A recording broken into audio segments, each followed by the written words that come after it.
Why being liked isn't the same as being respected. There is something that confuses a lot of people, especially in professional environments and social spaces where perception matters. People often believe that if others like them, that means they are doing well. They believe that being approachable, agreeable, easy to talk to, and well-received is enough to create opportunity, influence, and growth. And in some ways, being liked does help. It can make interactions smoother. It can make people more comfortable around you. It can create a positive environment. But being liked and being respected are not the same thing, and understanding that difference changes how you move. Being liked is often based on how you make people feel in the moment. It is connected to warmth, friendliness, and ease.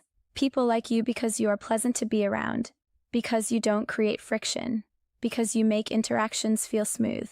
But respect is built differently.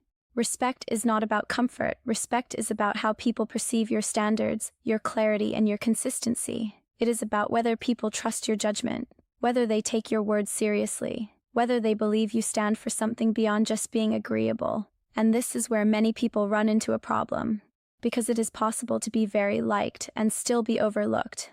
You can be the person everyone enjoys talking to, the person who is always supportive, the person who is easy to work with, and still not be the person who gets chosen when decisions are made. That is not because you lack value. It is often because your value is not clearly positioned in a way that commands respect. When people are deciding who to trust, who to rely on, or who to elevate, they are not only thinking about how you make them feel. They are thinking about what you represent. They are asking, even if silently, what does this person stand for? What are they known for? What happens when this person is involved? If those answers are unclear, people default to what they do know, and what they know may simply be that you are likable. But likability, on its own, does not signal authority. It does not signal direction. And it does not always signal value in a way that translates into opportunity. Respect comes from a different set of signals. It comes from clarity, from being able to communicate what you do and how you think. It comes from boundaries, from not always agreeing just to maintain comfort, and it comes from consistency, from showing that your standards do not change depending on the room you are in.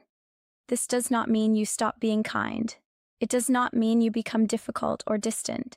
It means that your presence is no longer built only on being liked. It is built on being understood. Because when people understand you clearly, they can place you. And when they can place you, they can trust you. And when they trust you, your presence begins to carry weight. That is where respect begins. So the goal is not to choose between being liked or being respected. The goal is to understand the difference. Because once you do, you stop trying to win approval in every interaction, and you start building something more stable. You start building a presence that is not just easy to receive but difficult to overlook. Being liked makes you welcome. Being respected makes you valuable.